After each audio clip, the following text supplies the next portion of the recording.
பரலோக பிதாவே உமக்கு ஸ்தோத்திரம். நன்றி தகப்பனே. அப்பா, இந்த மத்தியான வேலைக்காய் உம்மை ஸ்தோத்தரிக்கிறோம், மகிமைப்படுத்துகிறோம் ராஜா. அப்பா, இந்த ஊழியரோட கூடுகைக்காக நன்றி சொல்லுகிறோம். தேவனாகிய கர்த்தர் ஆண்டவரே, ஒவ்வொரு மாதமும் திட்டத்தின் பிரகாரமாய் ஊழியக்காருக்குள்ள ஆண்டவரே ஒரு வருமானம் தகப்பனே, ஊழியக்காருக்குள்ள ஆண்டவரே அப்பா தேவனுடைய கர்த்தாவை அன்பு ஐக்கியம் இருக்கும்படியாக ஆண்டவரே தேவ சித்தத்தை செய்யும்படியாக அப்பா இந்த கூட்டத்தை ஆயத்தப்படுத்தி நடத்தி வருகிறோம். தேவனாய கர்த்தர் அப்பா இதை நடத்தி வருகிறீர். ஆவியாக தேவன் அப்பா நடத்தி வருகிற ஸ்தோத்திரம், நன்றி சொல்கிறோம்.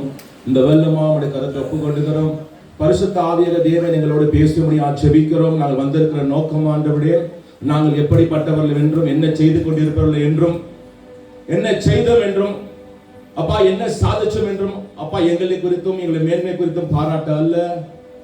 தேவனாகிய கர்த்தாவே, நாங்கள் என்ன செய்து கொண்டிருக்கிறோம், அது தேவனுக்கு பிரியமானதா பிரியமில்லையா என்று தகப்பனே ஆராய்ந்து பார்க்க முடியாது. எங்களை நாங்கள் சுத்திகரித்துக் கொள்ள முடியாது, எங்களை நாங்கள் பரிசுத்தமாக்கி கொள்ள முடியாது, என் தேவனுக்கு பிரியமாய் வாழ முடியாது, தேவ சித்தத்தை செய்ய முடியாது, நித்திய ஜீவனுக்குள்ளே பிரவேசிக்க முடியாது கூடி வந்திருக்கிறோம். தேவாவியானவரே எங்களோட பேசுங்க. அந்த வனமாய் போகாதபடி வந்திருக்க ஒவ்வொருவரும் அப்பா ஒவ்வொரு சிந்தனையில் வந்திருந்தாலும், ஒவ்வொரு யோசனையில் வந்திருந்தாலும் அப்பா நீ சித்தம் கொண்டிருக்கிறீர். இந்த வேளையில ஆவியாக தேவன் நீ பேசுவீர், உள்ளும் பேசும் என்று விசுவாசத்தை காத்திருக்கிறோம்.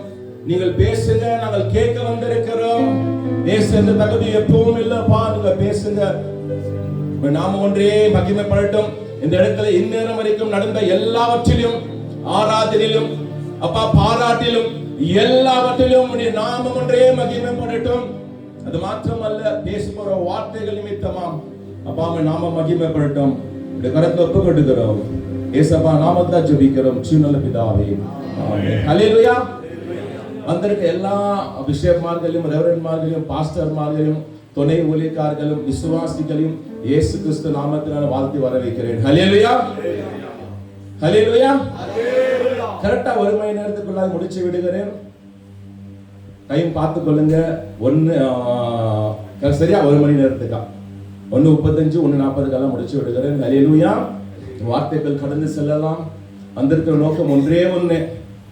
என்ன கிங்டம் பாஸ்டர் ஃபெலோஷிப் நோக்கம் என்னன்னு தெரியுங்களா? எப்படியாவது 1000 கூட்டங்கள் எழுப்புதலுக்குள்ள வரணும், 1000 ஃபெலோஷிப் நடக்கணும். நல்லது நல்லது, நிறைய ஜனங்கள் தெரியப்படுத்தணும், நல்லது. ஆனா அதை விட ஒரு நோக்கம் என்னன்னு தெரியுங்களா? இந்த பாஸ்டர் ஃபெலோஷிப், இந்த கிங்டம் பாஸ்டர் ஃபெலோஷிப் பரலோகத்தில் இருக்கணும். ஹல்லேலூயா. ஒவ்வொரு ஊழியக்காரர்களும் நித்திய ஜீவனுக்குள்ள பிரவேசிக்க வேண்டும், பரலோகத்துக்கு போக வேண்டும். அது ஒரே ஒரு நோக்கம் தான். இதை விட்டு வேற எந்த நோக்கம் இருந்தாலும் அது இந்த உலகத்தோடு அழிந்து போகும். ஹல்லேலூயா. 1000 சபை கட்டினாலும் சரி, 1000 ஆத்தும ரட்சிப்பு கொண்டு வந்திருந்தாலும் சரி, 1000 உபவாச கூட்டம் நடத்தி அது நிமித்தமா தேவனை மகிமைப்படுத்தியிருந்தாலும் சரி, நாமும் தேவனுடைய சித்தத்துக்கு கீழ்ப்படிந்து, தேவனுடைய வார்த்தைக்கு கீழ்ப்படிந்து நடக்காவிட்டால் நாம் நித்திய ஜீவனுக்குள்ள போக முடியாது. ஹல்லேலூயா. ஒரு மணி நேரத்தை நம்ம தேவனுக்காய் கொடுக்கலாம். எல்லா ஊழியக்காருக்கும் எல்லாமே தெரியும். ஹல்லேலூயா. அநேக தடவை வேத வாக்கியத்தை படித்தது உண்டு. சிலர் 100 தடவையும், சிலர் 50 தடவையும், சிலர் 5 தடவையும் படித்தது உண்டு. பேசுகிற காரியங்கள் முன்பாக பேசியதும் உண்டு, கேட்டதும் உண்டு, உணர்ந்ததும் உண்டு, எல்லாமே உண்டு. ஆனா இருந்தாலும் தேவனாய் கத்த மறுபடியும் ஒரு வார்த்தையின் மூலமாய் நம்மளோடு பேசும்போது தேவன் ஏதோ சித்தம் கொண்டு இருக்கிறார். ஹல்லேலூயா. யாரும் அப்படியே சும்மா வந்துடல. யாரோ கூப்பிட்டாங்க, அவர் என்ன நினைச்சுக்க போனவர்கள் வந்திருக்கலாம், ஒரு ஊழியக்காரக்காய் வந்திருக்கலாம், மனுஷனுக்காய் வந்திருக்கலாம், ஏதோ ஒரு நோக்கத்துக்காய் வந்திருக்கலாம், ஏதோ ஒரு திட்டத்துக்காய் வந்திருக்கலாம். யார் எப்படி வந்திருந்தாலும் தேவனுடைய ஆவியானவர் கொண்டு வந்திருக்கிறார். ஹல்லேலூயா. அப்ப தேவன் இருக்கிற ஒவ்வொரு ஊழியக்காரர் மேலும் ஏதோ ஒரு சித்தம் கொண்டிருக்கிறார். தேவனுடைய உள்ளம் இருக்கிற ஒவ்வொரு இதயத்தோடு பேச வாஞ்ச காத்திருக்கிறது. ஹல்லேலூயா. யாரும் சும்மா வரலங்க. ஹல்லேலூயா. தேவன் ஏதோ பேச சித்தம் கொண்டு இருக்கிறார். ஹல்லேலூயா. என்னோட பேசுகிற வார்த்தைகளை தேவன் பேசும்படியா சொன்னதுனால தான் செய்தி கொடுக்க வந்திருக்கிறேன். ஹல்லேலூயா. செய்தி கொடுக்க முடியாத பகுதியானவர் நிமித்தமாக அல்ல, செய்தியை கொடுக்கும் பொழுது கொடுப்பதற்கு முன்பாக தேவாவியானவர் என்னை உணர்த்தி என்ன செஞ்சு கொண்டு இருக்கிறார், என்ன செய்யாதிருக்கான் காண்பிச்சு கொடுத்து என் வாழ்க்கையை அது எப்படி வாழ்ந்து கொண்டு காண்பிச்சு கொடுத்ததுனால தான் அந்த வார்த்தையை எடுத்துக்கொண்டு உணர்ந்து இந்த வார்த்தையை பேச வந்திருக்கு. அல்லேலூயா. ஊழியக்காரர் சொல்லியிருந்தாரு செய்தி கொடுக்க வேண்டும் என்று. ஊழியக்காரர் செய்தி கொடுக்க சாதாரணமான காரியம் இல்லை. அல்லேலூயா. இதுக்கு தகுதியெல்லாம் தேவையில்லை. தேவன் எதிர்பார்ப்பது தேவனுக்கு ஒரு பயந்த மனுஷன், பரிசுத்தமா வாழ்கிற மனுஷன் மாத்திரம் தான். அப்படிப்பட்ட மனுஷன் தேவன் எதிர்பார்க்கிறார். அவர் சொல்லும் போது எனக்குள்ள எப்பதெல்லாம் ஊழியக்காரர் கூடுகை வரணும் அப்போதெல்லாம் எனக்குள்ள ஒரு பயம் நடுக்கம் இருக்கும். அல்லேலூயா. பெரியவர்கள், எல்லாவற்றையும் அறிந்தவர்கள், எல்லாம் தெரிந்தவர்கள், அப்படி இருக்கிற வேளையில என்ன பேச முடியும் தேவனே அப்படின்னு கேட்டு ஜெபித்து இந்த வார்த்தைகளை பெற்று வந்திருக்கிறேன். ஹல்லேலூயா.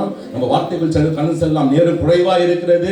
பேசிக்கொண்டே போகலாம். வார்த்தைகள் கடந்து செல்லலாம். 2 கொரிந்தியர் 3ஆம் அதிகாரம் 5 என்னோட தமிழ் யாரா படிச்சா நல்லா இருக்கும். சரியான நேரத்துக்காக முடிச்சு விடுகிறேன். கொஞ்ச நேரம் கவனமா, இந்த 1 மணி நேரம் கவனமா கேளு. கண்டிப்பா தேவன் ஏதோ பேச போகிறார். அது தேவனுடைய இதயத்துக்கு வேதனையுள்ள காரியமா இருக்கலாம், இல்ல தேவன் இதயத்திலே உங்கள் வைத்துக்கு திட்டமாய் கூட இருக்கலாம். கவனமா கேளுங்க, படிங்க.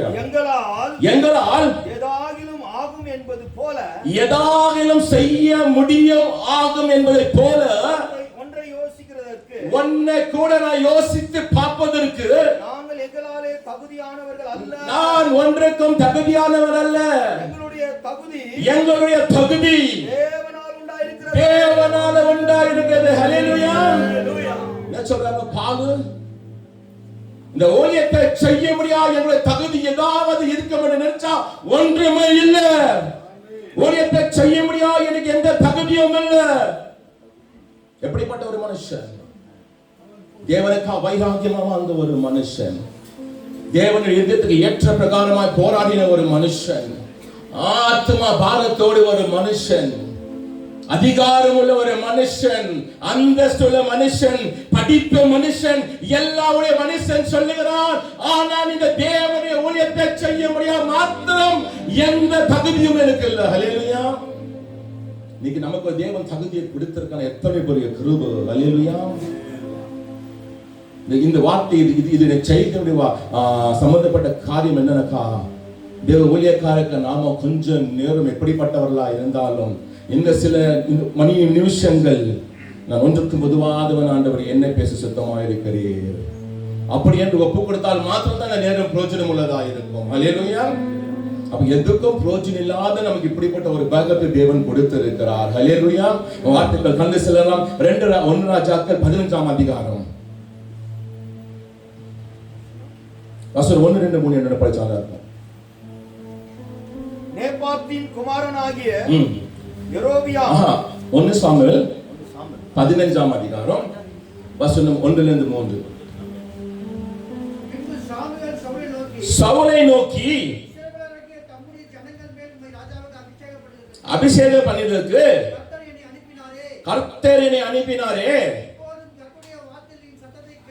இப்பொழுது கர்த்தரின் வார்த்தையின் சத்தத்தை கேளும். சேனைகளின் கர்த்தர் சொல்லுகிறது என்னவென்றால், இஸ்ரவேல் ஜனங்கள் எகிப்திலிருந்து வந்த பொழுது அமலேக்கியர் அவர்களுக்கு வழிமறித்த செய்தியை மனதிலே வைத்திருக்கிறேன். இப்பொழுது நீ போய் அமலேக்கியரை மனங்கடித்து அவனுக்கு உண்டான எல்லாவற்றையும் சங்கரித்து அவன் மேல் மாத்திரம் இரக்கம் வைக்காமல் புருஷர்களையும் ஸ்திரீகளையும் பிள்ளைகளையும் குழந்தைகளையும் மாடுகளையும் ஆடுகளையும் ஒட்டகங்களையும் கழுதைகளையும் கொன்று போட கடவுமா. ஹல்லேலூயா. என்ன சொல்றாங்க? இந்த சவுலுடைய வாழ்க்கைக்கும் இன்று நம்முடைய வாழ்க்கைக்கு என்ன சம்பந்தம் இருக்கிறது? அதுதான் நம்ம பார்க்க போகிறோம். ஹல்லேலூயா. சவுலுடைய வாழ்க்கைக்கு நம்முடைய வாழ்க்கைக்கு என்ன சம்பந்தம்? கவனமா கேளுங்க. ஹல்லேலூயா. தேவன் சவுலை ராஜாவாக ஏற்படுத்தி தேவனுடைய இருந்ததுக்கு ஒரு பாரமான காரியம். தேவனுக்கு விரோதமாய் வாழ்ந்த ஜனங்கள் எப்படியா வாழ்ந்தாலும் எகிப்திலிருந்து இஸ்ரவேல் ஜனங்களை கொண்டு வரும்போது அவர்கள் வழிமறித்து அவர்கள் விரோதமாய் யுத்தம் செய்து தேவனுடைய ஜனங்களுக்கு விரோதமாய் வாழ்ந்த அந்த ஜனங்களை தேவன் அழித்து போடணும் கொண்டு போடணும் என்று சொல்லி சவுலிடத்தில் சொல்லி அனுப்புகிறார். இந்த அநேகத்தோட படிச்சிருப்போம், கேட்டிருப்போம், செய்தியா கூட கொடுத்திருக்கலாம். ஹல்லேலூயா. பாருங்க, இந்த அமலேக்கியருடைய வாழ்க்கையை நம்ம எங்க பார்க்கலாம்? யாத்திரையாக 17ஆம் அதிகாரத்துல பார்க்கலாம். தேவன் அவர் மேல் எப்படியாய் என்ன கோபம் கொண்டிருக்கிறார், என்ன ஒரு வாக்கு உரைக்கிறார். அந்த வாக்கு எப்படிப்பட்டதா இருக்கிறது? இந்த அமலேக்கியரை ஜெயிக்க முடியா தேவ தாசர்கள் எப்படியா தேவ சமூகத்தில் காத்திருந்தார்கள் என்று யாத்திரையாக 17வது படித்து பார்த்தா நமக்கு தெரியும். அப்ப மோசேயோடு தேவன் யாத்திரையாக 17ஆம் அதிகாரத்தை ஒரு வாக்குத்தத்தம் பண்ணுகிறார். மோசே யோசுவாவை கூப்பிட்டு எழுதி கொள்ள சொல்லு, ஒரு நாள் வரும், அந்த நாட்களில் இந்த ஜனங்களை அழிக்க போகிறேன், இவர் இல்லாதவை நிர்மூலமாக்கப்பட போகிறேன், இது எழுதி வைத்துக் கொள் என்று சொல்லி அப்படி ஒரு வாக்குத்தத்தத்தை தேவன் அந்த தாசனுக்கு கொடுத்தேன். ஒரு நேரம் வரும்போது அந்த நேரத்தை தேவன் ஒரு திட்டத்தை நிறைவேற்ற முடியாத ஒரு ராஜாவை ஏற்படுத்தி அவனை யுத்தம் செய்து அவனை முறியடிக்க அனுப்புகிறார். அப்ப இந்த ராஜா என்ன செய்கிறார் தான் பார்க்க போகிறோம். அல்லேலூயா. சவுல் ராஜா பத்தி நமக்கு எல்லாருக்கும் தெரியும். சவுல் ராஜா எப்படிப்பட்டவர் என்றால், அவர் நல்ல ஒரு சௌந்தரியம் உள்ள ஒரு மனுஷன், உயரமான மனுஷன். அவர் இருந்த அந்த பட்டணத்துல அவர் எல்லா ஜனங்களும் அவருக்கு இந்த சோழரை கீழே தான் இருப்பார்களாம். நல்ல ஒரு பராக்கிரமசாலி ஒரு மனுஷன். அவன் தகப்பன ஒரு பராக்கிரமசாலி. அது மாத்திரமல்ல, அபிஷேகம் பண்ணப்பட்ட ஒரு மனுஷன். அது மாத்திரமல்ல, தேவனுடைய ஆவியை பெற்ற ஒரு மனுஷன். அது மாத்திரமல்ல, தீர்க்க தரிசனம் உரைத்த மனுஷன். எல்லா தகுதியுள்ள மனுஷனா தேவன் அவனை ஏற்படுத்துகிறார். ஆனா ஒரு காரியத்தை சவுல் ராஜா காண்பிச்சு போற என்ன தெரியுமா? 1 சாமுவேல் 9ஆம் அதிகாரம் 21 படிங்க. 1 சாமுவேல் 9ஆம் அதிகாரம் 21ஆம் வசனம். அப்பொழுது சவுல் பிரதித்திரமாக, நான் இஸ்ரவேலின் கோத்திரங்களில் சிறிதான பென்ஜமின் கோத்திரத்தான் அல்லவா? பென்ஜமின் கோத்திரத்திலே எல்லாம் என் குடும்பம் அற்பமானது அல்லவா? இப்படிப்பட்ட வார்த்தை என்கிட்ட சொல்லலாமா? சாமுவேல் ராஜாவாக ஏற்படுத்தப்பட்ட தேவன் சொல்லி இருக்கும் பொழுது அந்த காரியத்தை சாமுவேல் சொல்லும் பொழுது சாமுவேல் சொல்லுகிற காரியம் என்னன்னா, நான் பென்ஜமின் கோத்திரத்திலே ரொம்ப சிறியவனாய் இருக்கிறேன், அந்த கோத்திரத்தில் ரொம்ப தாழ்த்தப்பட்டவனாய் இருக்கிறேன், நான் ஒன்றுக்கும் பிரோஜனம் இல்லாதவனாய் இருக்கிறேன், எங்க கோத்திரத்தை நாங்க தான் ரொம்ப கீழ்த்தனமான ஜனங்கள், நாங்கள் தகுதி இல்லாத ஜனங்கள், ஒன்றுக்கு உதவாத ஜனங்கள். அப்படி இருக்கும் போது என்ன நீ ராஜாவாக்கி வந்திருக்கிறீரே அப்படி சொல்ற ஒரு வாழ்க்கையை குறித்து பேசுகிறார். ஹல்லேலூயா. அப்ப இந்த ராஜ்ய பாரத்துக்கு அளிக்கப்படும் போது சாமுவேல் எப்படியா வருகிறார் என்றால், தகுதி இல்லாதவர் வருகிறார், பிரோஜனம் இல்லாதவர் வருகிறார், ஒரு கீழ்பட்டிருக்கிற மனுஷனா வருகிறார், தாழ்த்தப்பட்ட ஒரு மனுஷனா வருகிறார், எல்லா தகுதி இல்லாதவனா வருகிறார். அப்படியா வந்து அந்த தேவன் அந்த ராஜ்யத்தை அவர் கொடுக்கிறார். ஹல்லேலூயா. என்ன ராஜ்யத்தை? இஸ்ரவேல் ஜனங்களை ஆளக்கூடியவராக கொடுக்கிறார். ஹல்லேலூயா. அப்படிப்பட்ட ஒரு கிருபையை பாக்கியம் தகுதி இல்லாத பெற்றிருக்கிறார் அவரே சொல்லுகிறார். ஆனா அவர் செய்கிற காரியத்தை நாம் பார்க்கிறோம். படிங்க வசனம் 4 படிங்க.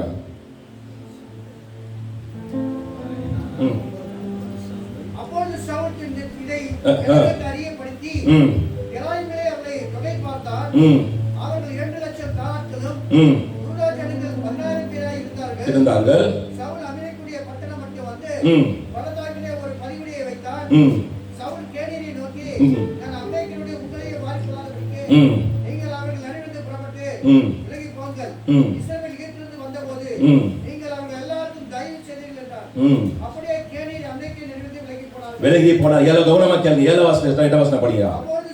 அப்பொழுது சவுல் ஆவிலா துலக்கி எகிப்திற்கு எதிரே இருக்கிற குறுக்கு போகும் எல்லை மட்டும் இந்த அமலேக்கியரை மடக்கடித்து அமலேக்கியரின் ராஜாவாகிய உயிரோடு பிடித்தான். ஜனங்கள் யாவையும் பட்டிய கருகினால் சங்காரம் பண்ணினார்கள். ஹல்லேலூயா. அப்ப தேவன் சொன்ன பிரகாரம் அவன் போகிறான். அந்த ஜனங்கள் எல்லாம் என்ன பண்ணுகிறாங்க? எல்லாத்தையும் சாகடிக்கிறான்.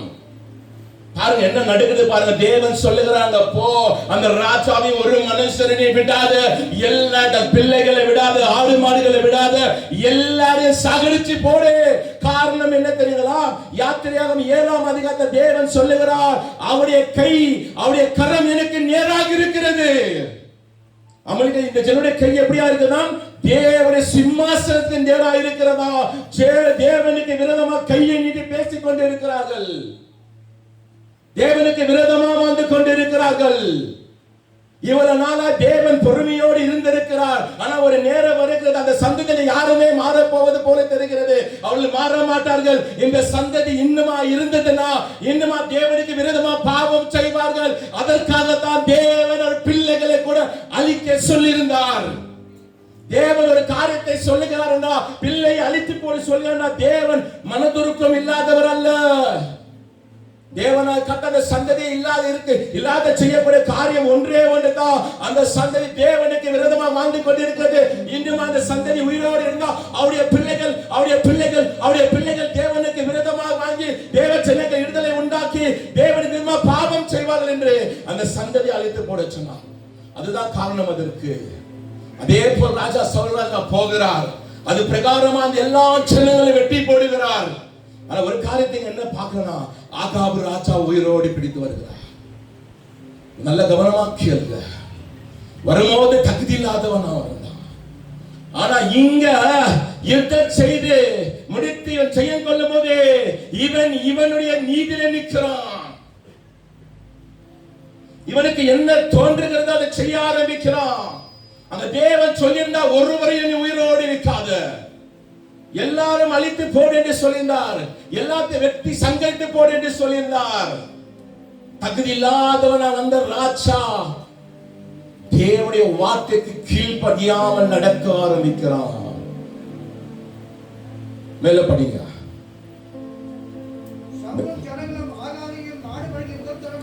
சவுலும் ஜனங்களும் ஆகாவையும் ஆடு மாடுகள் முதலியானவைகளையும் இரண்டரமானவைகளையும் ஆட்டுக்குட்டிகளையும் நலமான எல்லாவற்றையும் அழைத்து போட மனதில்லாமல், அல்லேலூயா, தேவனுடைய இருதயம் அவர்கள் மேல் இப்படியா இருக்கிறது. அவருடைய பாவங்களை குறித்து அக்கிரமங்களை குறித்து தேவனுடைய உள்ளம் வேதனைப்பட்டுக் கொண்டிருக்கிறது. அதனால தேவன் அவனை அழித்து போடும்படி அனுப்பிச்சிருக்கிறார்.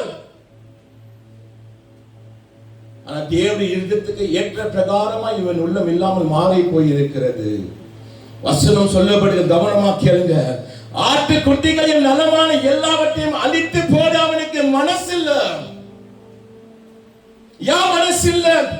அவன் ராஜாவா இருந்த போதும் அதிகாரியா இருந்த போதும் அந்த கிருபையினால் அந்த பாக்கியத்தை பெற்றிருந்த போதிலும் தேவனாய் கர்த்தர் அவனுக்கு ஆசீர்வதித்திருந்த போதிலும் அவன் அதன் மேல் ஆசைப்பட்டவனாய் மாறுகிறான். அவனுக்கு மனசு வரல அழிச்சு போட. நல்லா கவனமா கேளுங்க. ஏன்னா இங்க சவுல் ராஜாவுடைய வாழ்க்கையில ஒவ்வொரு வார்த்தை எப்படியா மாறிக்கொண்டே போகிறது. அவன் வாழ்க்கை எப்படியா தேவனுக்கு விரோதமாய் மாறிக்கொண்டே இருக்கிறது. தேவன் அது நிமித்தமாய் எப்படியாய் வேதனைப்பட்டார், துக்கம் பட்டார் என்று நம்ம கவனமா கேட்டா மட்டும் தான் முடியும். முதலாவது ஆகாப் ராஜாவை பிடிச்சுக்கொள்ள உயிரோடு சாகடிக்கல. இரண்டாவது அந்த ஆடு மாடு மிருகங்களாய் பார்த்து அவைகளையும் நலமானதை எடுத்து அழித்து போட மனசு வராமல் ஆய்ப்பொழுது இவன் ஆசைப்படுகிறான், இவன் இச்சிக்கிறான், இவனுக்குள்ள அது ஆசை வந்தது. நல்லா கவனமா கேளுங்க. இது அவன் தான் ஆசைப்படுகிறான். அந்த ஆசை அவனுக்கு மாத்திரம் தான் வந்திருக்குது. அவனுடைய இச்சை நிமித்தமாக அழித்து போடாமல் நிற்கிறான். இதற்கு பதில் இது மாத்திரம் தான். எப்படி மாத்தி பேசுகிறான் பாருங்க. கீழே படிங்க.